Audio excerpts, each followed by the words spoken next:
Bismillahirrahmanirrahim. Alhamdulillah wassalatu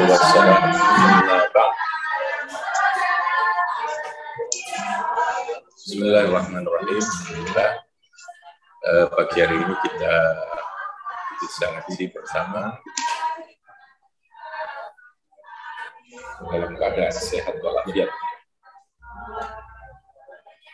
Pagi hari ini kita melanjutkan pembahasan tentang hukum, ya, tentang persoalan hukum dalam Islam. Jadi kemarin secara garis besar, secara kajian keilmuan, lupa ya.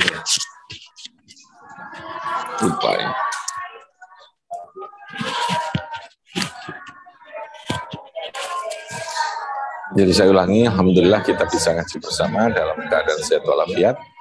Kita teruskan kajian kita tentang hukum, ya. Kemarin secara garis besar, hukum dalam Islam dikelompokkan dalam dua pembagian. Ada hukum yang berkaitan dengan ibadah atau ubudiyah, ada hukum yang berkaitan dengan muamalah. Kalau hukum ubudiyah itu adalah hukum yang mengatur tentang hubungan manusia kepada Allah, tata cara yang berkaitan dengan ibadah. Jadi hubungan hamba kepada Allah itu ya ibadah itu bentuknya, ya.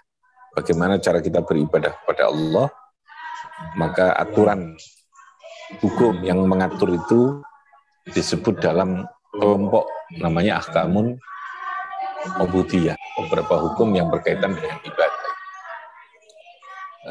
Yang kedua adalah hukum-hukum muamalah. Ini berkaitan dengan hubungan antar sesama manusia dan lingkungan, ya, termasuk alam semesta ini lingkungan.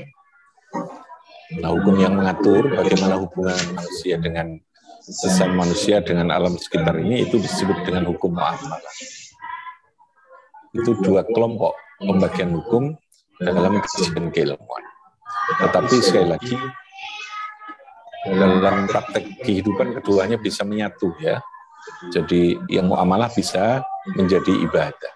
Yang ibadah juga bisa menopang terhadap aspek yang berkaitan dengan muamalah. Ya, contohnya kalau haji itu kan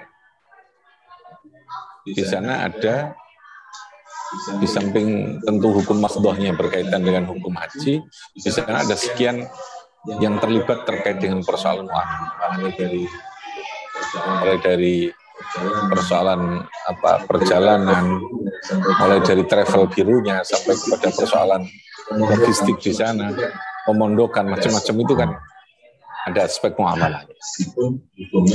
Meskipun hukumnya tetap berbeda, tetapi dia menyatu di dalam satu perbuatan ibadah.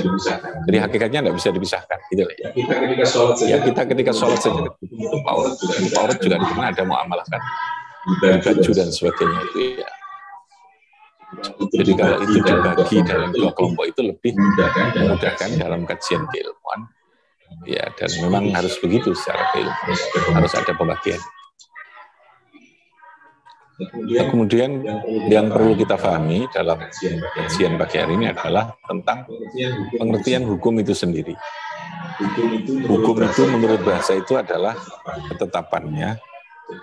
Jadi isbatu syai' ala syai', menetapkan sesuatu di atas sesuatu.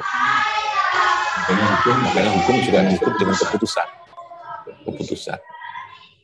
Sesuatu yang diputuskan artinya sesuatu yang ditetapkan. Nah, hukum kalau di dalam Islam yang berhak menetapkan atau yang berhak menentukan kemarin sudah kita jelaskan, wallah asy-syari', wallah al-hakim, wallah. Sehingga semua aturan hukum itu mutlak yang berhak menetapkan. Nabi menjelaskan tentang apa yang dikersakkan Gusti Allah dengan penjelasan baik melalui lisan, melalui dawuhnya Kanjeng Nabi, qauliyah, melalui dari para mujtahid berusaha untuk menggali apa yang ada di dalam Quran, di dalam hadis, untuk digali lalu ditemukan, diidharkan, hukumnya itu dimunculkan. Jadi sebuah rumusan-rumusan hukum yang bisa difahami dan bisa dirasakan. Jadi mujtahid dan Kanjeng Nabi bukan menciptakan hukum, tapi adalah lalu juga menjabarkan hukum itu. Karena hakikat hadis yang lahir dari Kanjeng Nabi juga adalah wahyu, berarti dari Allah. Yang kedua, menurut pengertian syariat, hukum itu adalah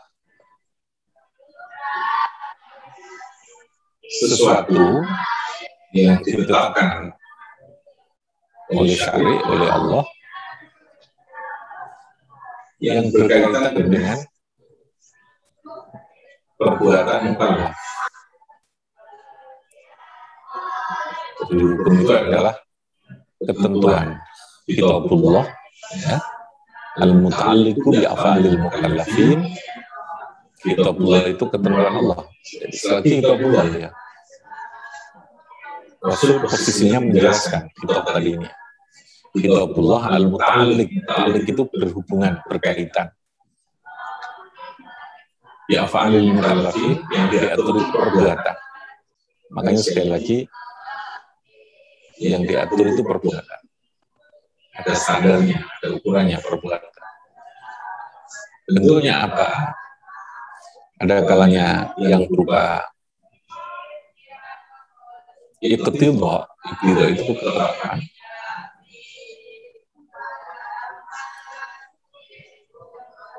Ada kalanya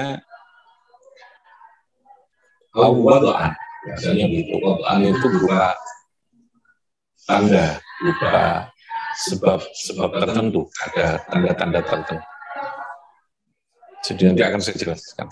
Jadi ada iqtidaan itu berarti memang itu diputuskan sebagai satu ketentuan hukum. Memang sudah aturan karena ada sesuatu yang di luar hukum itu. Tapi kalau wad'an, nanti hukum itu muncul ketika ada sesuatu yang lain. Contoh hukum kisos itu muncul ketika ada pembunuhan, gitu ya. Itu namanya nanti wad'an. Sesuatu hukum yang dia akan muncul karena atau ditetapkan ketika ada peristiwa atau sesuatu lain di luar hukum.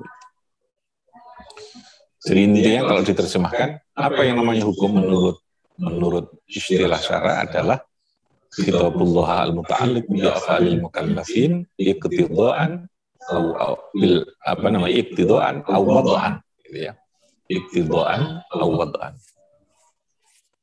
Iqtidaan itu baik yang berupa ketetapan yang memang murni sebagai aturan hukum, atau wad'an, atau aturan hukum itu muncul karena memang ketika ada peristiwa yang mengharuskan adanya hukum. Istilahnya pembagian usulnya. Sehingga kesimpulannya, hukum secara syariat, secara agama Islam itu ya ketetapan Allah, gitu. Bentuknya apa? Bentuknya tadi ini. Untuk siapa ketetapan hukum itu? Untuk manusia. Makanya sekali lagi, yang diatur itu adalah manusia. Yang diatur manusianya yang kayak apa ya? Af'alil mukallafin, af'al perbuatan. Itu pun mukallafin lah ya. Tidak semua orang yang kena aturan hukum. Sehingga orang yang belum mukallaf itu belum bisa dibebani oleh hukum. Mukallaf itu sebuah istilah dari kata kallafa, yukallifu, wa mukallifun, wa dzaka mukallafun. Mukallaf itu orang yang dibebani hukum. Bahasa saya itu bani, yang bisa diberi aturan hukum. Karena hukum itu pada dasarnya mengandung beban. Karena mengikat. Hukum itu pasti kan mengikat. Mengikat kebebasan kita. Asalnya kita ini bebas melakukan apa saja. Tapi ketika kita sudah masuk wajib sholat zuhur, ya kita terikat. Ketika sholat kita terikat. Sebelum sholat bebas kan. Mau makan boleh, mau minum boleh, mau bicara boleh. Ya. Tapi ketika sudah Allahu Akbar, maka kita terikat. Sehingga maka disebut dengan taklif. Taklif itu pembebanan. Nah, orangnya namanya apa? Jadi sekali lagi, hukum Islam itu yang menjadi objek, aturan itu yang menjadi sasaran diaturnya hukum itu adalah af'al yang pertama. Yang kedua adalah af'alnya orang mukallaf. Sini diatur itu perbuatannya, ya. Bukan hati, bukan pikiran, ya. Bukan apa yang tersembunyi di dalam dada kita, dalam hati kita. Makanya apa yang tersembunyi, apa yang terfikirkan dalam pikiran kita, dalam benak kita, yang tergores dalam hati kita, itu tidak terkena hukum itu. Tidak terkena hukum. Dia akan menjadi hukum ketika sudah dikeluarkan menjadi perbuatan. Paham ya? Nek cek mikir tok, itu durung ono dosane, durung ono ganjaran. Mikir loh ya. Kecuali sudah niat itu berarti sudah punya niat untuk melakukan kebaikan, jadilah itu baru dikasih pahala. Itu karena namanya Allah. Tapi secara prinsip hukum, sesuatu itu akan punya akibat itu bila mana sudah ada perbuatan. Saya kira prinsip hukum formal juga sama. Necik ganda itu kan belum bisa dihukum. Kalau sudah ada kejadian baru bisa ditangkap, bisa dihukum. Necik karep pun aja dituturi oleh polisi nih warnanya. Nggak bisa diproses karena belum ada perbuatan. Nah, sekali lagi hukum Islam itu yang diatur adalah af'al, perbuatan, bukan i'tikadnya, bukan sesuatu yang ada dalam keyakinan, bukan ada sesuatu yang di dalam pikiran, bukan jibilah, bukan sesuatu yang bersifat fitrah ilahiyah. Karena sesuatu yang bersifat fitrah ilahiyah, pemberian. Jadi hukum itu tidak berbicara persoalan fisik, ya, tidak mengatur persoalan yang jadi jibilah watak asal. Orang diem itu kalau sudah jadi watak ada aturan hukumnya. Sumai gitu, tidak ada aturan hukum. Paling banter nanti sampai kepada adab. Ya. Dan sekali lagi yang diatur apa? Keyakinan, hati atau hafal? Hafal, perbuatan. Oke ya. Nanti yang Aqobah 1, Aqobah 4 silahkan untuk mulai nyimpan pertanyaan ya. Ini karena saya ini Kiai yang ngerti hukum ya. Fakultas saya kan fakultas hukum, secara hukum. Jadi saya untungnya bisa menggabungkan antara pemahaman. Makanya saya senang kajian fikih, kajian usul fikih, qaidul fikih itu senang. Kalau sing bangsa cerita-cerita ngono gak pada seneng. Nah ya, gak pada apalan urusan cerita itu, tahun terus ini harus begini itu. Senang saja ya, meskipun masih harus terus belajar ya.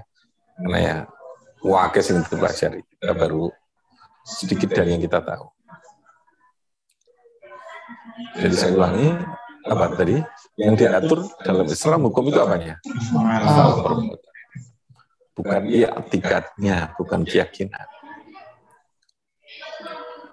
Makanya kalau masih tergores dalam pikiran, masih dalam hati itu enggak jadi aturan. Enggak punya akibat. Oke ya, jadi begini ya. Hukum itu ada konsekuensi dari hukum itu pasti punya akibat. Ya, punya apa? Akibat.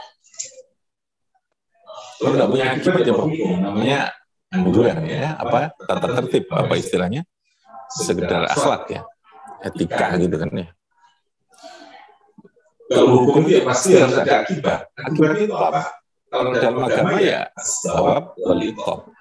Ada pahala, ada dosa, ya, ada ganjaran, ada sawab atau al-ajr, atau ada al-ism atau al-iqab. Itu makanya ada pencatat amal itu.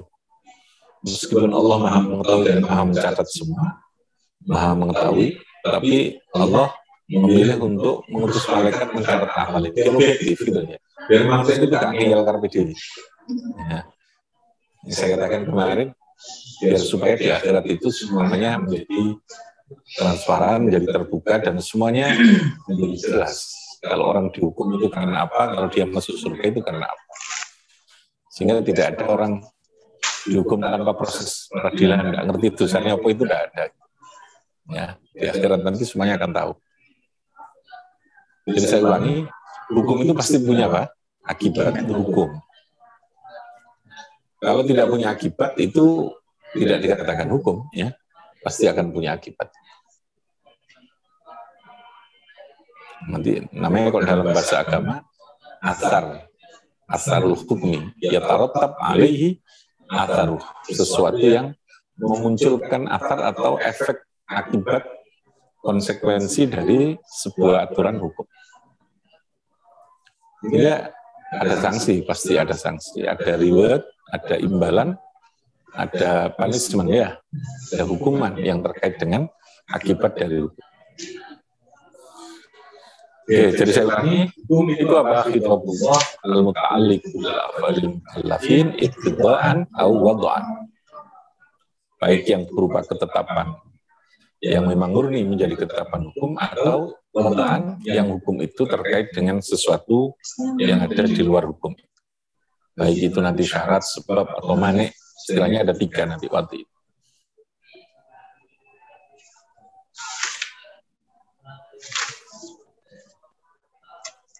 Oke, siapa yang dibebani hukum? Mukallaf. Apakah semua manusia dibebani hukum? Tidak. Maka dalam bahasa hukum manusia itu belum tentu orang. Yang dibebani hukum itu orang, yang sudah orang. Orang itu yang mukallaf itu, bahasa hukum formalnya itu hukum-hukum apa? Positif itu. Mukallaf itu orang itu tadi, orang. Makanya tidak semua manusia itu orang, tapi kalau orang pasti manusia dia. Tidak semua orang dalam Islam itu adalah mukallaf. Paham ya? Makanya nanti ada beberapa kategori hukum yang itu punya perbedaan hukum yang berbeda dalam kaitan pembebanan hukum. Ada sobi dalam Islam, ya. Lalu ada murahek, ada mumayyiz, tamyiz itu, baru kemudian balik. Itu tingkatan dalam fase pendidikan, seharusnya menggunakan itu, ya. Kalau sobi itu bahkan hukumnya sangat berbeda hukum, ya. Iya, tidak ada hukum kalau sobi. Mulai sudah mulai dilatih untuk menegakkan hukum.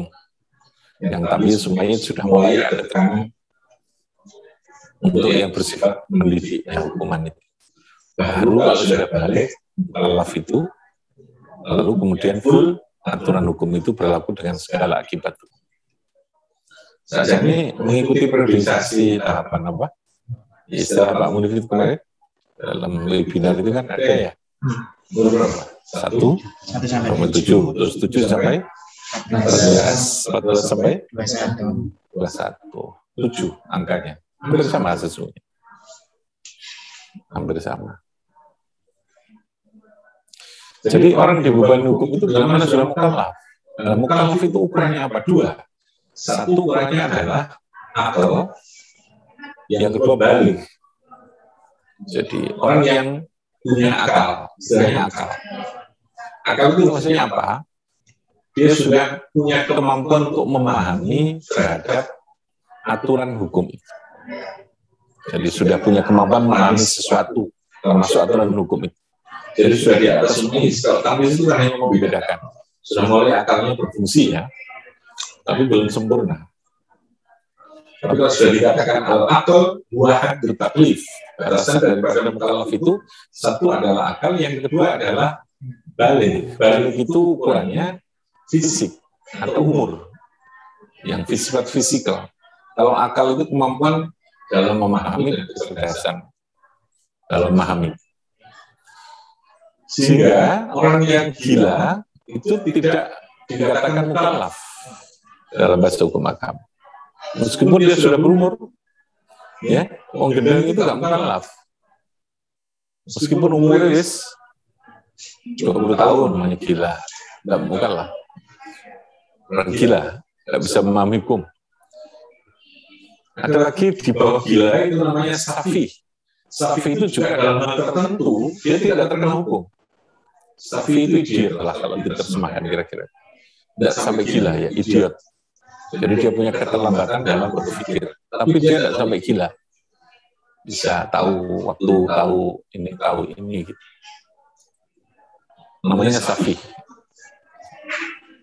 Dalam kasus yang berkaitan dengan urusan urusan perdata ya, hubungan jual beli orang kafir itu dimaksur dalam urusan harta itu. Dimaksur itu nanti diblokir karena dikhawatirkan akan merusak terhadap hak yang dia punya itu. Wong idiot sugih, kira-kira ada enggak? Ada lah, Rotterdam. Idiot karena Rotterdam, gila juga Rotterdam ya. Tidak ada syaratnya Rotterdam itu harus cerdas atau butuh pintar matematika gitu enggak. Pokoknya semua yang punya hubungan nasab, anak ya punya arisan. Saya kira ada anak yang gila, atau ada anak yang itu dapat urusan banyak. Maka dia makjur sudah.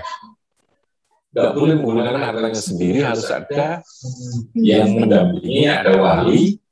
Wali itu bisa dari keluarga itu. Kalau sudah masuk pada usia balik, 15 tahun, maka otomatis kewajiban itu akan menempel, akan mengenai kepada orang tersebut. Oke, saya kira itu gambarannya. Supaya tidak terlalu banyak dulu ya. Terlalu ruwet dulu, silahkan untuk bisa difahami terkait dengan pengertian hukum di dalam Islam tadi.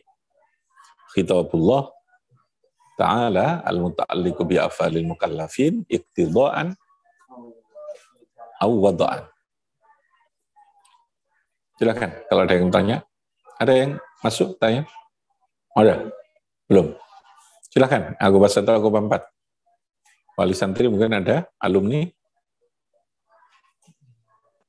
Mengaji kita pagi ya, kalau malam mungkin dari luar banyak yang ikut ya.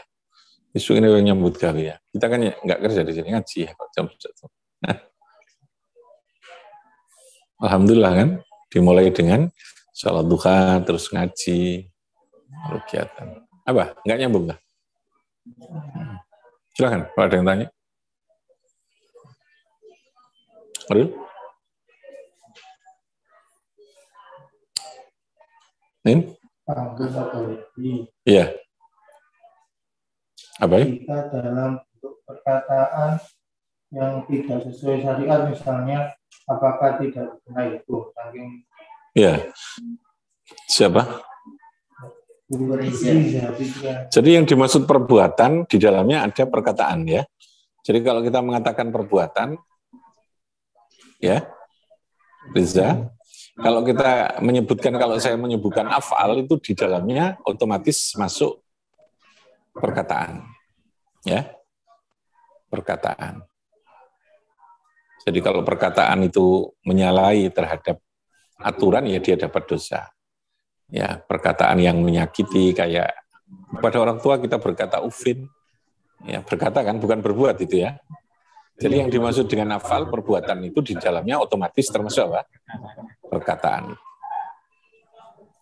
Jadi kalau kita menyebut afal di dalamnya juga termasuk aqwal. Ya, intinya dia punya akibat tadi. Nek kita mau Quran tiga wiritan itu kan perkataan, dia dapat pahala, itu hukum ya, dianjurkan. Jadi yang dimaksud afal itu di dalamnya juga termasuk aqwal.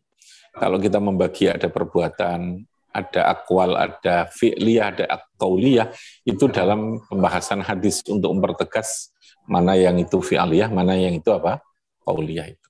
Tapi untuk kasus perkataan hukum itu disebut pembahasan hukum itu penyebutannya satu, yaitu disebut dengan apa? Af'al. Perbuatan otomatis masuk di dalam. Sama dengan Al-Quran, seringkali menyebutkan khitabnya itu kepada laki-laki dhamirnya. Ya. Ya. Sumu itu kan dhamirnya kepada laki-laki, antum ya. Tapi dalam kaidah usul fikih, otomatis perempuan itu masuk di dalamnya. Sehingga an-nisa yadkhulna fi khitabir rijal. Perempuan itu masuk di dalam khitabnya laki-laki, otomatis include ya di dalam. Nah, itu contohnya begitu. Jadi kalau kita sebut af'al tadi itu, kitabullah al-muta'alliqu bi af'al mukallafin, af'al itu otomatis di dalamnya adalah aqwal, termasuk tadi perkataan. Ya. Sehingga sama dengan perbuatan kita ini. Ada posisi perbuatan yang dibolehkan, yang diharuskan, yang dilarang. Perkataan juga begitu. Ada yang dilarang, ada yang dianjurkan, ada yang diharuskan, ada yang dibolehkan, netral. Nanti hukum itu kan di situ ya. Ada yang harus, ada yang anjuran, lalu ada yang pilihan. Intinya hukum itu ada 3 nanti ya. Yang harus itu ada 2, harus mengerjakan, harus meninggalkan. Ya. Hukum itu isinya itu. Harus, kalau dalam Islam ya, anjuran, ada keharusan, ada apa? Anjuran, ada pilihan. Kalau harus itu apa? Ada 2. Harus melakukan, namanya wajib. Harus meninggalkan, namanya apa? Haram. Anjuran mengerjakan, namanya sunnah. Anjuran meninggalkan, makruh. Pilihan, namanya apa? Mubah. Nah, mubah ini, kalau konsepnya hukum, mubah ini pada dasarnya bisa masuk ke dalam atas ini. Bisa mendapatkan pahala, karena intinya mubah ini diniati ninggal barang haram, maka dia juga menjadi sesuatu yang disunnahkan. Tapi harus disertai dengan kondisi tertentu dan niat tertentu. Intinya hukum itu, gitu ya. Perbuatan kita juga begitu. Ada perbuatan yang harus kita lakukan. Contoh sholat itu perbuatan dan ucapan yang harus kita lakukan. Sholat fardu ya. Lalu ada anjuran sholat sunat, paham ya? Lalu ada perbuatan yang dilarang, mencuri itu dilarang, harus ditinggalkan. Lalu ada pilihan, makan itu pilihan, ya. Jalan-jalan itu pilihan, namanya mubah. Tapi kan ada hukumnya, ya. Sehingga semua perbuatan orang mukallaf ini ada aturan hukumnya, ada legalitasnya lah. Apa? Hukum piye kita melakukan ini? Pilihannya tadi ini, kalau tidak wajib, sunnah atau haram atau makruh atau mubah. Nah, dalam hal muamalah, mubah ini tentu yang paling banyak. Intinya di sana. Ucapan juga begitu. Ucapan ini harus ada yang kita ucapkan ya. Ketika kita sholat, kita wajib mengucapkan apa? Fatihah, ya kan? Takbir, harus kan diucapkan. Itu hafal yang bentuknya qauliyah. Ada yang haram kayak tadi, ya, mengumpat, apalagi menghibah, haram kan? Ada yang anjuran apa ya? Zikir, anjuran, sunnah kan? Anjuran untuk ditinggalkan. Ya, ngomong-ngomong sih nggak perlu nih kan gitu ya. Mubah itu apa ya? Kita berkata-kata biasa itu yang semestinya. Contohnya begitu. Jadi afal dan akwal itu sama. Ada aturan hukum yang menyertai. Semua perbuatan mukallaf itu harus jelas aturan hukumnya. Apakah masuk dalam kategori yang diharuskan, yang dianjurkan atau pilihan tadi. Silakan, ada lagi?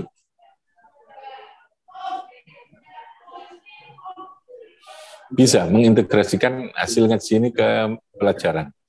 Kalau bisa tolong supaya diintegrasikan dengan ketika ada materi yang kamu bisa menggabungkan ya, kayak itu. Ya contoh kalau berbicara tentang wudu, namanya nanti dalam kaitan dengan konsep air, konsep itu kan bisa ke biologi, bisa ke apa kimia, fisika. Umpamanya ke matematika kalau memang bisa nyambung ya, maka kita mempersenyawakan ilmu dalam satu kesatuan ya, sehingga tidak ada lagi dikotomi tadi ya. Ya kayak kita ngaji itu biasanya kalau saya ngaji ya kita satukan lah, termasuk lalu diperkuat dengan analisa ilmiahnya oleh Gus Faruk gitu. Saya menyatukan antara ngaji kitab kuningnya, bahasa nahwu shorof, bahasa bilingualnya, penjelasannya gitu ya. Nah, bisa itu begini. Minimal ini menjadi ciri khas kita, kajian secara komprehensif dengan kajian, tapi tentu fokusnya ya tetap pada materi ya, supaya tidak tahu. Tapi tetap bisa dilingkan sehingga tetap akan berakhir dengan itu ya. Subhanallah, walhamdulillah, wala ilaha illallah, wallahu akbar. Semua keilmuan itu akan menuju ke sana. Ya. Jangan terlepas dari itu. Caranya untuk ke sana kan mesti harus ada keterkaitan tadi yang kita pahamkan, yang kita koneksikan, ta'alluqkan tadi. Oke ya, Aqabah 1, Aqabah juga demikian. Sehingga hidup kita ini tidak terlepas dari zikir, dari Allah gitu ya. Dari keyakinan, dari keimanan kita, dari ketakwaan kita. Ada? Akan, clear? Nah. Ya. Apa? Apakah beramal ingin surga atau takut neraka itu sah saja atau bisa dikategorikan beramal? Boleh, sah. Ya. Nah, itulah Gusti Allah Maha Kasih Sayang. Jadi sah itu tidak terkait dengan aspek yang menyangkut tentang motivasi ya. Dalam arti bukan niat ya. Motivasi artinya ada maksud tambahan di luar lillahi ta'ala. Jadi boleh. Karena memang Allah memberikan jaminan, memberikan janji itu. Makanya lalu manusia itu kan ada grade, ada tingkatan-tingkatan. Jadi keikhlasan pun ada tingkatan-tingkatan. Mukhlisin alahuddin, ada yang mukhlasin, ada yang mukhlis, ada yang ikhlas. Ya. Dan surga itu ada tingkatan-tingkatan juga. Itu berdasarkan pada kualifikasi tingkat kualitas amal ya, kualitas bobot amalnya, kebaikan dia melakukan, tata caranya, keikhlasannya tadi termasuk gitu ya. Kalau dalam salat kekhusyuannya, kalau dalam haji itu kemabrurannya. Jadi ada kualifikasi tertentu. Bolehkah kita beramal karena ingin mendapatkan surga? Boleh. Ya, tapi kan tetap lillahi ta'ala, gitu ya. Dengan salat ini ya Allah, kula nyuwun nas'aluka al-jannah. Memang diajarkan kita. Tapi itu sesungguhnya apa? Tentu tingkatannya belum masuk pada tingkatan yang terbaik gitu ya. Minimalnya itu baiklah. Gitu ya. Kalau tidak dikatakan masih tingkatan pemula, tingkatan pemula. Orang beribadah karena sesuatu itu masih tingkatan pemula. Ya kayak anak kecil itu mau melakukan karena ada hadiah, boleh, enggak apa-apa. Ya masih tingkatan berlatih kan gitu ya. Kita ini berlatih karena itu. Kenapa boleh ya? Karena Allah sendiri dalam Al-Quran memang menjanjikan itu kan gitu ya. Lalu kemudian ketika kita ya Allah, kalau tak sholat ya, mungkin kalau kepingin swarga sih jangan janjikan, ya gak apa-apa. Ya gak apa-apa kamu sholat. Ya tak kayak swarga itu. Gitu. Tapi orang tertentu bukan karena itu kan.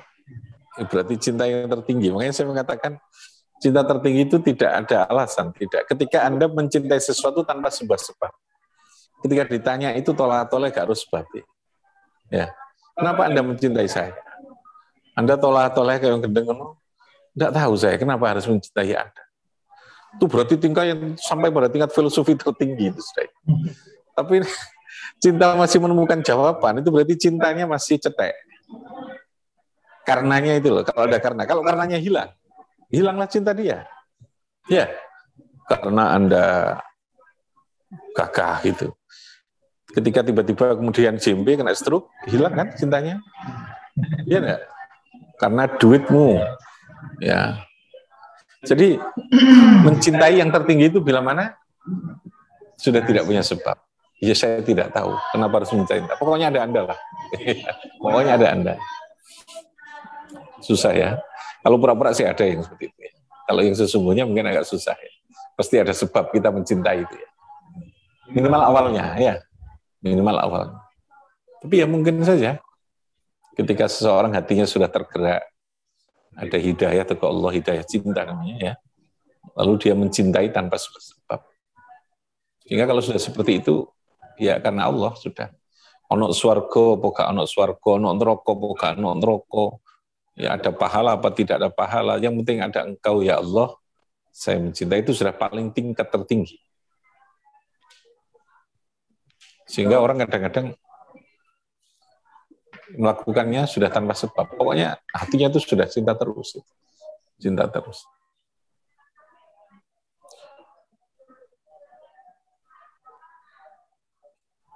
Sudah menghilangkan proses sebab untuk mencintai.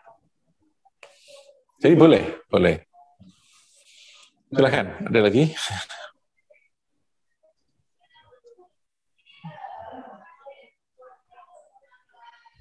Ari, ada? Niku Pak, yang dijelaskan orang yang masih belum paham hukum yang waktu itu dengan Sanjang, kalau mereka belum tahu tata cara sholat seperti istilahnya. Ya. Jadi mungkin ada dua. Ada yang dimaksud tidak bisa memahami hukum itu dalam konteks kemampuan akal dia. Bukan dia tidak bisa ya. Belum bisa atau tidak mau bisa, ada begitu ya. Tidak mau tahu atau tidak mau bisa, tidak mau belajar kan gitu. Itu beda nanti konteksnya. Jadi yang dimaksud dengan al-aql itu bahwa hukum bisa dilakukan ketika orang sudah bisa memahami hukum adalah konteksnya kemampuan akal pikiran dia sudah cukup punya kemampuan memahami aturan. Kalau anak kecil itu kan belum punya kemampuan memahami aturan hukum. Paham ya?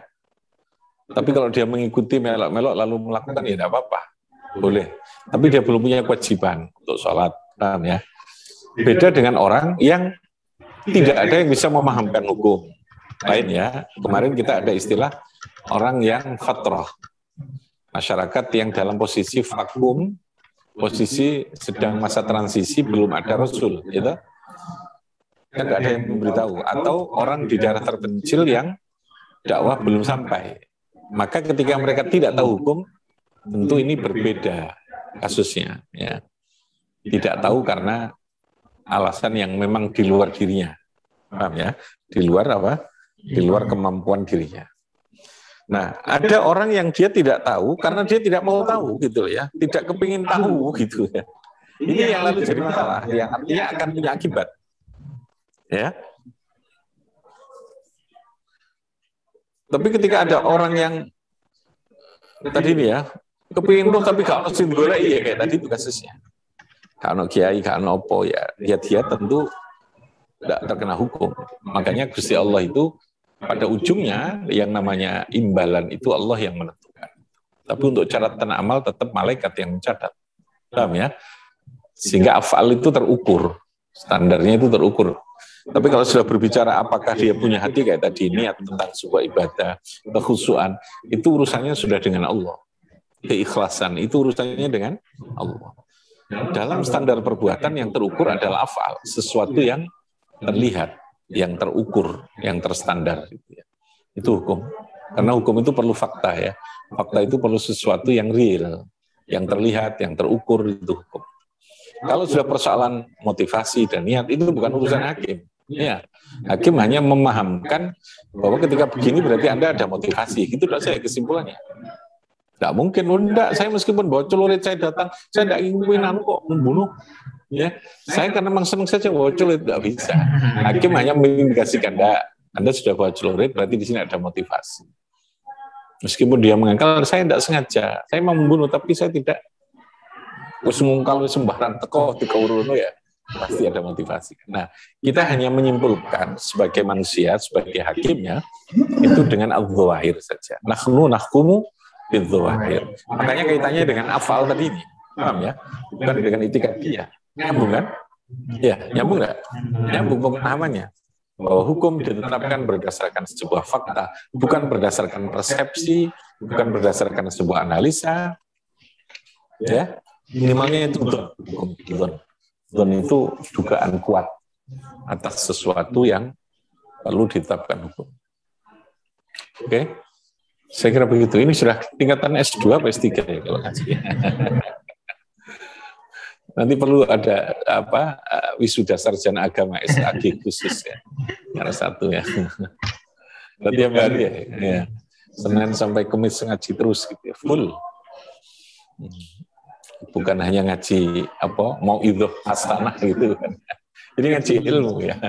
Ngaji ilmu bukan hanya ayo. Saya takut nanti berubah jadi guru usul fikih ya. Jadi guru fikih jadi usul fikih. Enggak nanti guru bahasa Inggris hari ini. Saya enggak mau lah gitu. Saya kepingin ngajar fikih. Jadi ustadz namanya ya.